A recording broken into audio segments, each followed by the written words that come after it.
दोस्तों, एक कहावत है, जब जहाज डूबने लगता है तो सबसे पहले चूहे उसे छोड़कर चले जाते हैं। राजनीतिक परिप्रेक्ष्य में भी ऐसा होता है। जब दलों को लगता है कि भाई हमारे सहयोगी किसी काम के नहीं रहे हैं या फिर वो हार जाएंगे, तो उनका साथ छोड़ दिया जाता है। और उत्तर प्रदेश के भीतर क्या संजय निषाद भी उसी तरीके की कोई रणनीति बना रहे हैं? क्या उनका प्लान है भारतीय जनता पार्टी को छोड़ देने का? क्योंकि जिस तरह से वो आरोप लगा रहे हैं, जिस तरह से मंच पर खड़े होकर रो रहे हैं, तमाम ऐसे संकेत पिछले कुछ वक्त में मिल चुके हैं जो संजय निषाद को कहीं ना कहीं अब भारतीय जनता पार्टी से अलग थलग दिखा रहे हैं। कैसे और क्यों, बताऊंगा आपको। नमस्कार, मेरा नाम हिमांशु मिश्रा है, आप देख रहे हैं 4PM न्यूज नेटवर्क।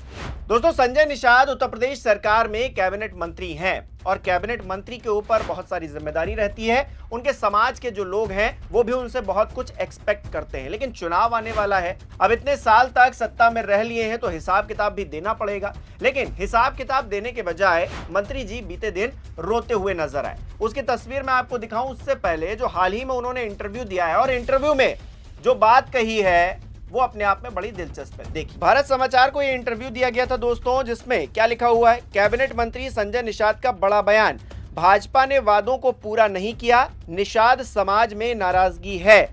अब बताइए, कैबिनेट मंत्री ये कह रहे हैं कि भारतीय जनता पार्टी ने वादा पूरा नहीं किया, निषाद समाज नाराज है। तो निषाद समाज अगर नाराज है तो मंत्री जी, आप 5 साल तक कुर्सी पर बैठकर क्या कर रहे थे? सरकार पर अगर आप प्रेशर नहीं डाल पा रहे थे तो उस सरकार को आपने छोड़ क्यों नहीं दिया था? और चुनाव से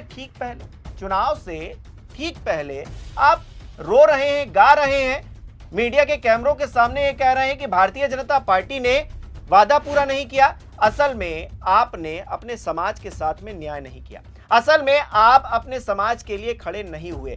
असल में आपको सिर्फ बातें करना आता है, काम करना नहीं आता है।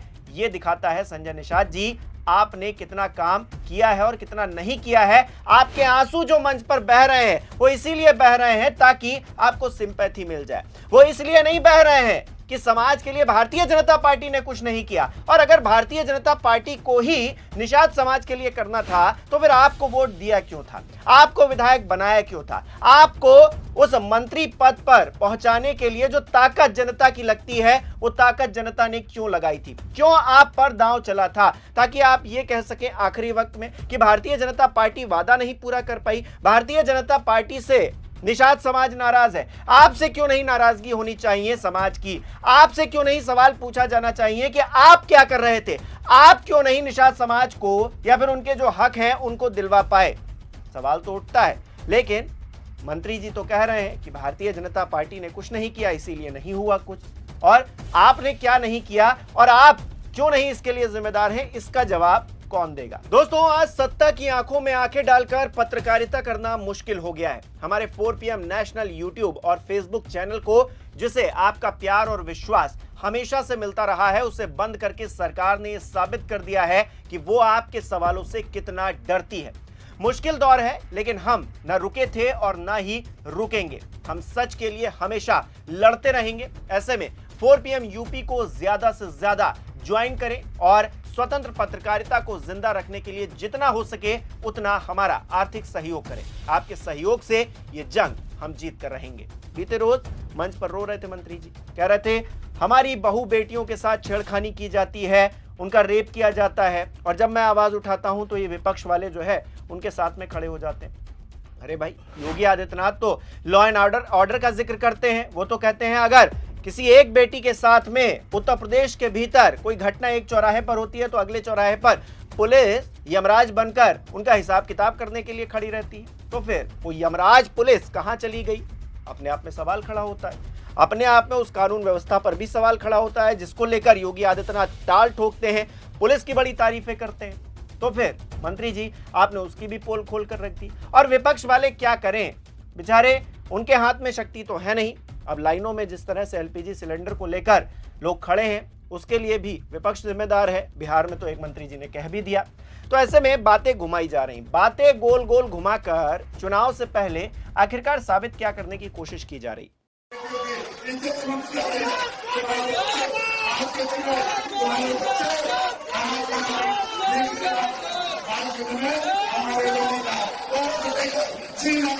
हमारे बच्चों को हमारे लोगों की इज्जत होगी नहीं।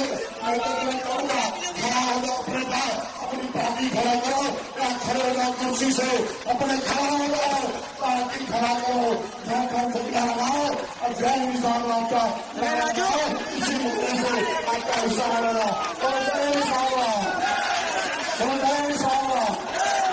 अब दोस्तों ये रोने धोने वाली वीडियो तो हर जगह वायरल हो चुकी है। इससे पहले भी संजय निषाद क्या कहा करते थे उसे भी देखिए जरा। चुड़भैया नेताओं से बेइज्जती ना कराएं, चाहे तो गठबंधन तोड़ लें, बीजेपी पर भड़के मंत्री संजय निषाद। अब बताइए, संजय निषाद कह रहे हैं गठबंधन तोड़ लीजिए, हमको कोई फर्क नहीं पड़ता, हमको धमकी उमकी मत दीजिएगा। ये जो चुड़भैया नेता बेइज्जती करते घूमते हैं उनको समझाइए। ये बात संजय निषाद कह रहे थे, भारतीय जनता पार्टी पर आरोप लगा रहे थे और अब भी भारतीय जनता पार्टी पर ही आरोप लगा रहे हैं। भारतीय जनता पार्टी ने ये नहीं किया वो नहीं किया ये कहकर रो रहे हैं। तो इसमें गलती किसकी है असल में समझ में नहीं आ रहा है। अगर मंत्री जी ये कह रहे हैं कि भारतीय जनता पार्टी की गलती है तो फिर वो भारतीय जनता पार्टी के साथ गठबंधन में मंत्री बने क्यों बैठे हैं? उनकी कोई जिम्मेदारी नहीं बनती है? विपक्ष की क्या जिम्मेदारी है ये अगर वो बता रहे हैं तो भी उनको अपनी जिम्मेदारी का एहसास पहले होना चाहिए, क्योंकि उनके हाथ में पावर है, उनके हाथ में शक्ति है, जनता ने उनको वहां तक पहुंचाया है। तो जनता के प्रति उनकी जो जवाबदेही है वो आंसुओं के सहारे क्या बहा दी जानी चाहिए। कैमरे के सामने अगर मंत्री जी ने कह दिया भारतीय जनता पार्टी की गलती है, निषाद समाज परेशान है भारतीय जनता पार्टी की वजह से, तो बीजेपी से सवाल पूछे जाने चाहिए, विपक्ष से सवाल पूछे जाने चाहिए, या फिर संजय निषाद जी आपसे पूछा जाना चाहिए कि आपने क्यों नहीं किया, आप क्यों नहीं प्रेशर डाल पाए, आप अभी तक क्या कर रहे थे। और अचानक से जब चुनाव आया है तो आप जो है रो रहे मंच पर खड़े होकर, आप जो है कह रहे हैं भारतीय जनता पार्टी की जिम्मेदारी है। या फिर अखिलेश यादव सही कह रहे हैं, वो तो कह रहे हैं ना कि आप प्रायश्चित कर रहे हैं, प्रायश्चित के आंसू हैं, आपकी सरकार जाने वाली है।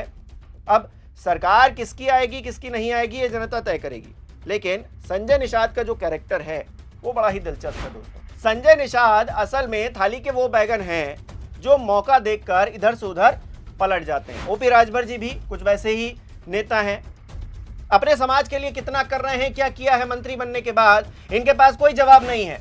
बस ये भारतीय जनता पार्टी ने ये नहीं किया, विपक्ष ने ये कर दिया, इसलिए ऐसी परिस्थिति बन गई है। बस ये करते रहते हैं ये लोग, इनके पास कोई काम नहीं है, इनके पास दिखाने के लिए अपने समाज के उत्थान के लिए कुछ भी नहीं है। बस रटी रटाई लाइनें हैं इनके पास, बस वहीं जाके मंच पे बोल देते हैं और इनके समाज के लोग जो है इनको वोट भी कर देते हैं। समाज के लोगों को क्या कहा जाए, समाज के लोग तो भरोसा करते हैं कि भाई हमारे लिए कोई बात कर रहा है, हमारा जिक्र कर रहा है तो हम उनको आगे बढ़ाएं। लेकिन समाज के लोग बाद में क्या, उनको क्या मिल रहा है, आंसू मिल रहे हैं। ये कहा जा रहा है कि भारतीय जनता पार्टी ने नहीं किया।